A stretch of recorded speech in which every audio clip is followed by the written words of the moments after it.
O que é a igreja? Possivelmente essa é uma das palavras que mais carece de significado na atualidade. O que é a igreja? E por que a igreja? Por que ela existe? Quem a inventou? Qual é sua função dentro da sociedade? É tão útil assim na vida do cristão? Este é um breve estudo que eu gostaria de começar com uma pequena introdução sobre por que nós temos que passar tanto tempo, não na igreja, mas refletindo. Hoje muitas pessoas estão pensando e refletindo em por que tem que ir para a igreja, qual que é a importância de ir para a igreja. Quando todas as igrejas têm o mesmo padrão de funcionamento, parece que a igreja é isso. Eventos cada final de semana, uma pessoa falando muito empolgado, geralmente sempre mais focados na adoração, o louvor, que no tempo de estudo bíblico. Sempre nas despedidas, né? Ao final da reunião, um abraço caloroso e por aí uma que outra pergunta, mas depois é isso tudo, né? Até a seguinte semana e se repete o mesmo ciclo. Esse é o sistema de como funciona a igreja moderna, mas a verdade não é assim como está plantejada a igreja raiz, a igreja bíblica. Não é assim como a mostra a Bíblia. Muitos defendem aos desigrejados, dizendo que eles têm umas reuniões muito mais profundas e cercanas, né? Devido a que, obviamente, pelo fato de ter menores, de reunir menores quantidades de pessoas, eles são mais profundos, né? As relações são mais de perto, são bidirecionais, né? Não é unidirecional, não é um palestrante. Mas também dentro destas reuniões dos desigrejados, não poderíamos dizer que essa é uma igreja. Por quê? Porque esse não é o exemplo que a Bíblia deixa de o que é uma igreja. Muitos pegam o verso que diz: onde estejam dois ou três reunidos no meu nome, aí eu estou no meio deles. Este é um dos versos mais tirados do contexto, que pegam os desigrejados para dizer que o que eles fazem é uma igreja, né? Todos temos, a verdade, no fundo aí, um coração com um tipo de inclinação marxista, comunista, que devido à nossa natureza pecaminosa, claro está, que achamos, né, que sem liderança, que sem disciplina em dias ou horários, tudo vai dar certo e tudo vai funcionar muito bem. Na verdade, essa ideia está muito longe de o que é a igreja bíblica. Por quê? Porque a igreja, dentro da Bíblia, a Bíblia mostra, sim, como é uma igreja e mostra bastante estrutura, bastante disciplina. A Bíblia é bastante específica nestes detalhes. Por outro lado, você sabe por que cada domingo sente um tipo de vazio no coração, como que sente falta de alguma coisa. Não é porque você esteja acostumado desde criança a ir para a igreja e como que agora está saindo dessa costume. Não é isso a verdade. Mas é porque está escrito na lei de nossas consciências. Não só está escrito na lei de Deus, aqui na sua palavra, em Éxodo 20, né? Versos 9 e 10.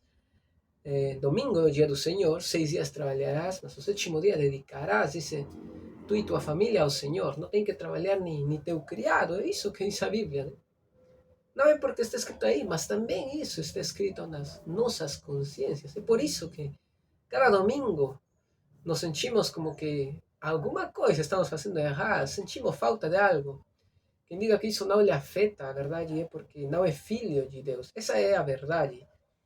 Mesmo que as ideias, né, contemporâneas, muitos também trouxeram esse tipo de linguagem neutro para dentro da igreja. E hoje se utiliza esse tipo de linguagem dentro da igreja. Convencido teológico não é cristão. Outra palavra que utilizam é intelectual da escritura. Mas o intelectual da escritura, por muito que saiba, não é cristão. Não existem cristãos conhecedores da palavra, mas não praticantes. Não existe tal coisa. Não existe cristãos carnais, não existe nada disso. Esses são inventos daqueles que querem modular a linguagem para ser algum tipo de linguagem mais neutra, menos ofensiva, né? As pessoas com a mente cauterizada, às quais Paulo se refere aí no livro de 1 Coríntios 5, perdão, 4, verso 2, eram pessoas que professaram uma fé pública perante a igreja, pessoas que até se batizaram, pessoas que trabalhavam no ministério, eram líderes, mas, como diz bem claro Paulo, nunca nasceram de novo, nunca foram salvas em verdade. Na verdade, hoje nós vivemos numa época, numa geração dos Nicodemos. Pessoas que sabem muito da Bíblia, pessoas que têm muito entendimento, pessoas que procuram viver de um jeito moralista, mas a verdade, nunca nasceram de novo. O Jesus, o mesmo Senhor Jesus, les diz uma vez mais a estas pessoas: vocês precisam nascer de novo. A igreja certamente é uma comunidade dos eleitos em Cristo. Ninguém pode dizer que escolheu a Cristo. Essa ideia é absurda totalmente. A Bíblia fala em muitos versos que Deus nos escolheu a nós, que foi o Espírito quem acorda. Ele é o que efetua, diz, nas pessoas, tudo, o querer, o fazer, o procurar a Deus. Se não é o Espírito quem acorda as pessoas, quem que faz isso? Quem que abre os olhos? Isso não provém de vontade humana. A Bíblia fala muito destes versos. A igreja é, sim, uma comunidade de eleitos em Cristo, que estão na procura, dizem, na luta, num caminho de santificação, para algum dia estar junto a seu Pai. E claro que sim, rodeados de outros irmãos. Né? É por isso que verdadeiro cristão também nunca fala, eu não gosto de gente. Né? Porque ao final, nós vamos compartilhar a eternidade com muitos de nossos irmãos. Né? É impossível pensar em amar a Cristo, mas odiar a sua esposa. A igreja é a esposa de Cristo, pela qual ele morreu, pela qual ele voltará também. Então, para continuar ao primeiro ponto, eu gostaria de abordar primeiro um dos pontos sobre o discipulado, que eu acho que é a essência da igreja. É como que uma raiz principal, porque é daí que se parte. A história de Jesus começa com isso também, que tudo o que Jesus fez, ensinou, investiu, quando ele estive aqui, foi em discipular. Claramente nós temos aí 12 dos discípulos, mas também temos muitas histórias de como ele investiu sua vida em muitos outros, homens, mulheres também. Mas o exemplo que nós temos é dos 12 apóstolos. Agora, uma das coisas que eu gostaria que você pensasse agora, que você possa colocar na sua mente, é procurar tentar ir em contra de todas essas tendências atuais sobre o que é o discipulado. Seguramente, quando eu falo disto para você, você já traz para sua mente aquele legado por tradição que nós temos, né? Que a verdade eh, puxamos, pegamos também um pouquinho aí da Igreja Católica. Então, quando eu falo de discipulado, todos nós achamos que se trata de 12 eleições, né? 12 eleições em uma sala com um mestre e muitos aspirantes, né? A verdade, isso não é discipulado. Quando falamos de discipulado, também precisamos entender que não se trata de uma reunião acadêmica, onde vocês precisam entender muito sobre o que é o mundo, o que é o pecado, o inferno, os céus, o que é a igreja, e tudo academicamente. Né? Certamente isso tem sim sua importância, mas isso também não é discipulado. Por que eu estou falando assim? Porque nós temos, sim, na Bíblia, uma mostra, um exemplo, um norte bem claro de que é discipulado. A própria vida de nosso Senhor Jesus mostra e revela isso. A verdade, o conceito de discipulado atual foi seguramente muito segmentado, né? endurecido aí, concretado em nossas mentes devido à repetição de geração em geração, e que, a verdade, também nós vemos isso, que se faz dentro da maioria das igrejas, com nossos amigos, nós mesmos passamos por isso. É um processo interminável, né? E repetitivo, é a mesma coisa sempre. É por isso que nós achamos que é isso o discipulado. Mas essa é uma questão, a verdade, bastante recente. É uma questão bastante recente. Agora, para poder significar esta palavra, eu gostaria de dar algumas frases, a verdade são frases, e logo eu vou tratar de falar em mais detalhes sobre cada uma dessas frases. Discipulado é, a verdade, uma compaixão pelo estado espiritual inferior de seu próximo. Obviamente, o estado espiritual de Jesus era inalcançável para nós, verdade? Esse é nosso alvo, mas ele era perfeito.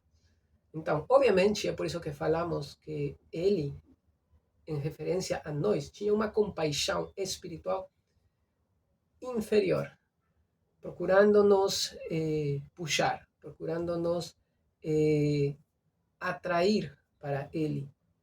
Obviamente, é de um lugar maior, superior, a uno inferior. Isto parece até ofensivo, mas essa é a realidade. Quem como nosso Senhor? Outro conceito para indicar aqui o que é discipulado é a coragem de botar os tênis de os pés, né? Essa é a coragem de botar os pés nos tênis de seu próximo. Nos tênis de seu próximo e caminhar junto com ele alguns quilômetros. Esta é uma frase, um ditado que possivelmente você já escutou, né? Para você poder entender como ele vive, como ele sente, tudo o que ele faz. Você teria que botar seus pés nos seus tênis, né? E caminhar um pouquinho. Então, o discipulado também tem muito a ver com isso. Colocar-te no seu lugar, na sua situação. Então, esta frase também me agrada bastante. Outra frase que eu resgatei aí, que é muito interessante, é investir teu tempo, e tempo é vida, a verdade, na vida de outra pessoa. Comer, brincar, chorar, sair de passeio, ou ao trabalho, inclusive, né? Trabalhar juntos. Fazer muitas coisas com seu próximo. Não só coisas formais, mas também coisas informais, né? A tempo e fora de tempo, em circunstâncias diversas, diferentes. Investir aí, com sinceridade, com honestidade, transparência a tua vida, teu tempo com essa pessoa. Bastante interessante este conceito de discipulado. Outra frase que conceitua a palavra discipulado é, esta é uma das que pessoalmente eu gosto mais, e é um mendigo que indica ou que leva a outro mendigo até onde ele encontrou pão. Esta é uma das frases que eu mais gosto. Um mendigo que leva ou indica a outro mendigo até onde ele encontrou pão. Certamente, lembrando um pouco do Sermão do Monte, nós estamos em uma bancarrota, banca quebrada, né? Espiritualmente falando. Estamos quebrados espiritualmente falando. E não importa quão bonitinhos nos vejamos por fora, por dentro estamos quebrados realmente. Espiritualmente, todos temos uma necessidade muito grande. Agora, para falar um pouco sobre o culto e a liturgia dentro da igreja, eu vou procurar avançar os temas e no futuro vou tratar de aprofundar um pouco para terminar também dando uma conclusão de tudo isso, porque senão o tema é muito extenso, a verdade, eu estou dando simplesmente os pontos mais relevantes, mas isto é basicamente o que nós enxergamos como igreja, e como discipulado, e como liturgia, e é o que nós botamos na prática também. Liturgia é a forma, as ações que nos levam a fazer coisas no culto. A liturgia é as ações, basicamente, né, que se fazem. Há uma estrutura de coisas a ser feitas dentro do culto. Essa é a liturgia. Tudo isso é a liturgia. Então, gostaria de enfatizar o modo, pois a ordem e os componentes de uma liturgia bíblica geralmente são universais. Todo o mundo em todas as igrejas, existe um tempo de louvor, existe um tempo de oração, existe um tempo de estudo bíblico. Esta é a base. Todas as igrejas têm isso. Então, eu não vou aprofundar nesses pontos, mas eu vou falar do modo, porque eu acho que o modo é o que se ha perdido nestes tempos. Se bem é certo, todos têm tempo de oração, de adoração e de estudo bíblico, a verdade é o modo o que está em crise em nossos tempos. Para desenvolver o como, é preciso, uma vez mais, lutar por tirar de nossas mentes os padrões já estabelecidos, já concretados aí em nossa cabeça. Por quê? Por que eu falo isso contigo, meu amigo? Quando você vai para certa igreja durante muitos anos de sua vida, culto, o que é que tem um culto? O que se faz num culto? Você já sabe de memória. Já sabe o processo, a duração e quem faz. Você sabe tudo. E, por ende, você acha que é isso o culto. Então, isso é igreja, isso é o culto e é assim. Mas, outra vez, a Bíblia tem um conceito e tem um processo e tem uma forma. Né? Lembre-se, quando os israelitas estavam levando a arca, né? E Asaf queria fazê-lo de alguma forma, quizás sacrificial. Justo quando a arca estava caindo no chão, ele pensou de alguma forma, segundo Arcis Sproul, vou citá-lo aqui, ele pensou que sua mão era mais pura que o chão de terra. E por isso ele optou por utilizar uma nova forma de soster a arca, de segurar a arca, né? E assim evitar que ela caísse no chão de terra. Imagina se nada tivesse acontecido, mas ele morreu, né? Mas imagine que nada tivesse acontecido. Então Deus aceitaria qualquer forma de fazer as coisas, né? É como que Deus não se importa com a forma a qual nós o adoramos, a forma a qual nós nos dirigimos perante Ele. É como que não importa, né? Mas é tudo o contrário. É tudo o contrário.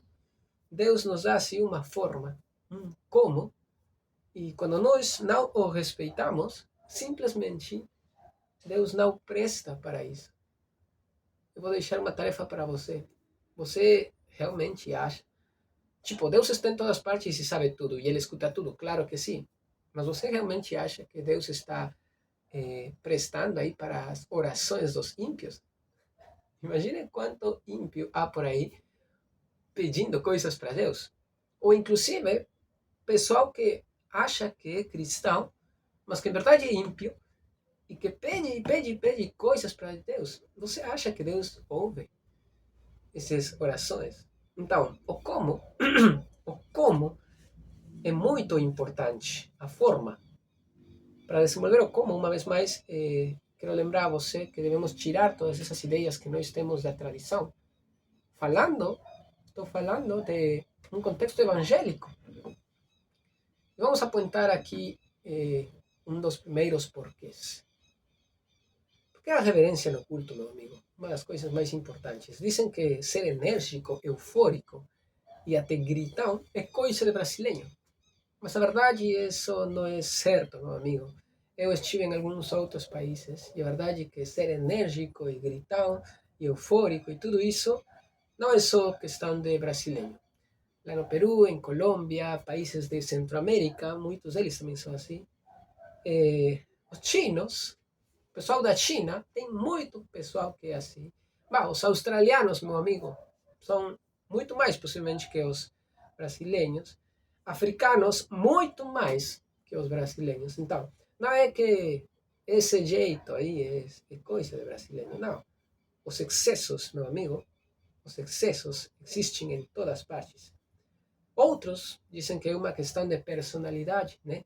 Como que querendo ir aí por esse lado.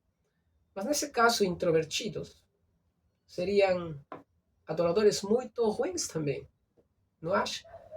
A verdade é que isso aqui é uma questão de intemperança e estamos tão acostumados a querer ser notados que a hora do culto é uma ótima situação na qual nós podemos nos destacar. Então, aqueles que dizem que não, deveriam saber que não só o pessoal que está aí embaixo, na adoração ou assistindo, é tentado a isso, mas também os pastores, os pregadores, os que estamos sempre impartindo a palavra do Senhor, somos tentados a querer botar conceitos por aí para nos lucir, nos mostrar, eh, para nos fazer mais intelectuais, para ser mais notados. Todos lutamos com esse tipo de coisas. Então, é uma questão sim de intemperança. É uma situação onde a carne nos ganha e nos leva a querer estar nós por cima da palavra, por cima do ambiente de adoração, a querer ser notados nós e não que o Espírito de Deus seja realmente quem invade, quem está aí presente no lugar. Esta é uma questão de nossa carne, meu amigo. A verdade é que nós devemos pedir para ser guiados e para ser sujeitos nesse mesmo momento, na hora do culto, pois a palavra de Deus é para alimentar as ovelhas. E um lugar onde se expõe a palavra de Deus é um lugar onde se deveria ter e manter muito a reverência. Então, sujeitarmos a carne também está muito ligado com o tom de voz, com os movimentos e até com as expressões faciais exageradas. Demonstramos a nossa intemperança quando nós levamos todo isto a um tipo de exagero, a um tipo de querer chamar a atenção com alguns tipos de exageros em este tipo de coisas. A palavra referência, ou perdão, reverência, provém do latim reverentia, que significa admiração, consideração, respeito e temor intenso por Deus. Admiração, consideração, respeito e temor intenso por Deus. Imagine você, eu lhe pergunto, antes, uma vez mais pegando o exemplo do Antigo Testamento, antes os sacerdotes eram amarrados com uma corda para entrar ao lugar santíssimo, e se eles cometiam algum tipo de pecado aí, ou estavam impuros, ou uma má condição espiritual, ou se faziam alguma coisa errada, se cometiam alguma intemperança, ou se mostravam, ou se queriam destacar perante Deus aí dentro, eles imediatamente morriam. Então o pessoal puxava eles com uma cordinha, né? Imagina se nós, ao entrar na igreja, entrássemos com essa atitude, entrássemos e ficássemos querendo nos mostrar, né, perante a presença de Deus.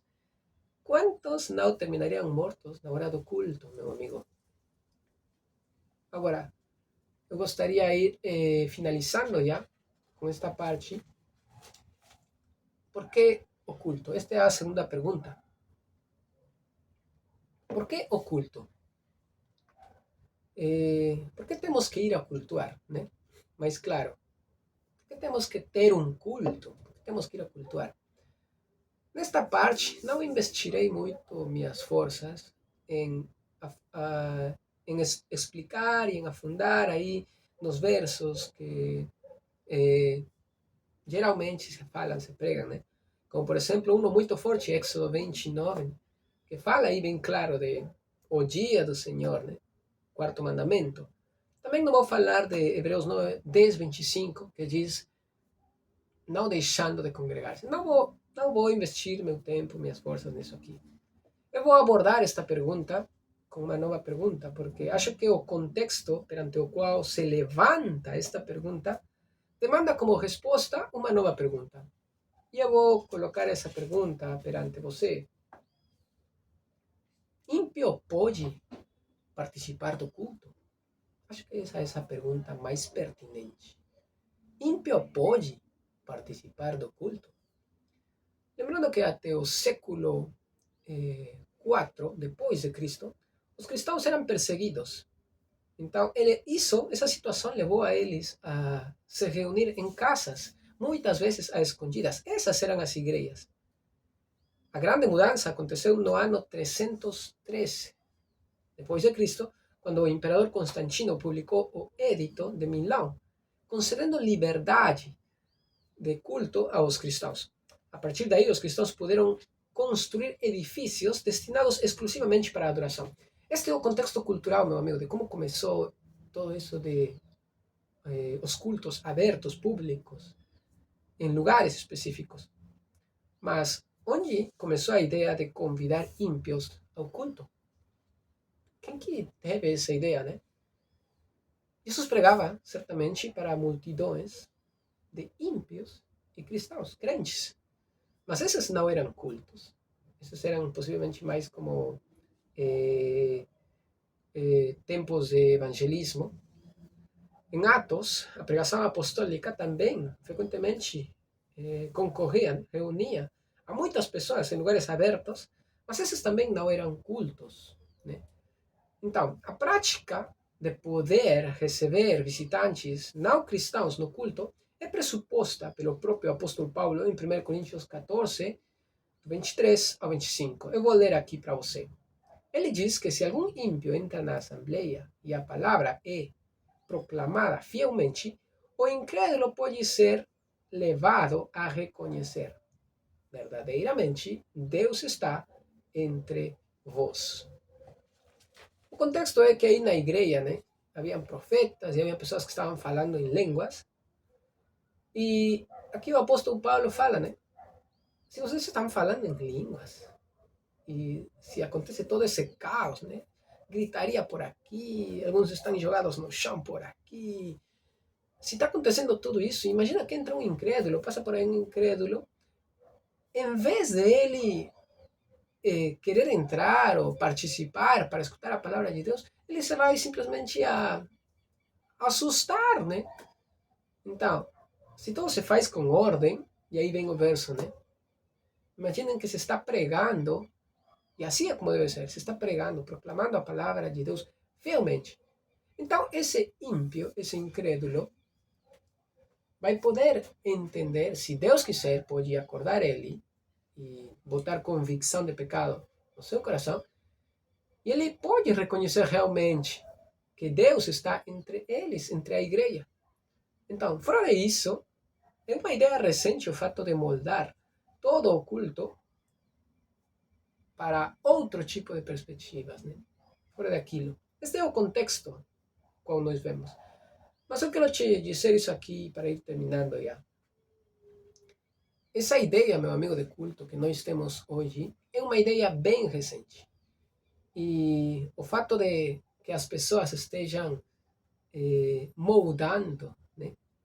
O fato de que as pessoas estejam moldando, estruturando tudo, o culto principalmente, para atrair incrédulos, isso não tem uma pertinência bíblica. Permitir e acolher a presença de incrédulos no culto bíblico é uma coisa bem diferente de estruturar o culto tendo aos incrédulos como público-alvo principal. A essência do culto bíblico sempre foi e é a adoração de Deus e a edificação da igreja. Duas coisas. Agora, todos os eventos evangelísticos que não são culto, a verdade, evento evangelístico não é culto, poderia ser melhor dirigido se dentro de esses eventos evangelísticos se pregara a palavra fielmente, né? Assim como os apóstolos faziam, assim como o mesmo Senhor Jesus fazia. Mas, em outra situação, se dentro de um culto acontece o arrependimento de um ímpio, isso deveria ser pela clareza da mensagem da palavra de Deus e não pelas experiências espetaculares que certos pregadores passam o tempo todo falando, né? Pois os ímpios devem ser levados aos pés da cruz pela convicção de pecado e não pela sugestão dos homens nem do ambiente, meu amigo. Então, tudo o que eu compartilhei aqui com vocês, meu amigo, é uma posição, é uma posição, eu diria, né, claramente, bíblica. Eu acho que estamos vivendo uns tempos muito difíceis, nos quais, imagina só, que existem pessoas com as quais eu falei que quando eu falava de outro tipo de culto, em outro tipo de ambiente, em outras circunstâncias, eles achavam que era outra religião, porque nunca experimentaram, nem têm a ideia de como é que é isso que eu estou falando, né? Onde que é isso? E como que pensam que eu sou de um lugar muito longe, e é aí onde nós fazemos, e acham interessante, né? Chegamos até o ponto de achar que a Bíblia é um negócio tão esquisito, tão, é, um, é um livro com coisas tão difíceis de interpretar ou de praticar, que é melhor, segundo eles, culturizar a igreja e fazer as coisas do melhor jeito possível, né? Ou do jeito que mais atrai as pessoas. É isso que nós temos hoje como igreja, né? Aqui na nossa cidade. É isso que nós temos como discipulado, é isso que nós temos como vida cristã. Mas eu gostaria de poder dizer para vocês, né? O que nós, como pastores, o que nós, como cristãos, o que nós, a igreja, precisa é voltar para a Escritura, porque aí está tudo em detalhe. E não querer, por agradar ao mundo ou aos ímpios, né? Como diz a Bíblia, querer estar negociando com as verdades da Bíblia, ou querer não ser tão ofensivos e optar por utilizar os linguagens neutros, né? Para já não denunciar o pecado, para já não dizer aí forte e claramente o que é errado, o que é certo. Não, melhor utilizo a linguagem neutro gospel, né? Para não ofender ninguém. E assim pessoas não saem da igreja. A verdade, a igreja, graças a todo esse tipo de adaptações, a igreja está cheia de cabras, né? De joio, né? Não está cheia de trigo. E Deus quer purificar sua igreja. Isto pode soar e pode ter um tom muito grosso e tudo, meu amigo, mas a verdade é um negócio bem difícil de eu aceitar quando o nosso coração e nossa mente já está muito longe de Deus. O que nós precisamos aqui em Viamão, aqui no Brasil, é voltar para a Escritura. E termino dizendo isso aqui que sempre fica na minha mente. O dia que Deus chamou a Jeremias para profetizar, ele falou muitas vezes isso aqui. Não te voltes tu, Jeremias, a eles. E espera, prega insistentemente, fielmente, espera a que eles se voltem a ti e a tua pregação. Eu sou grato por este tempo, queridos amigos. Deus os abençoe. Até outra oportunidade.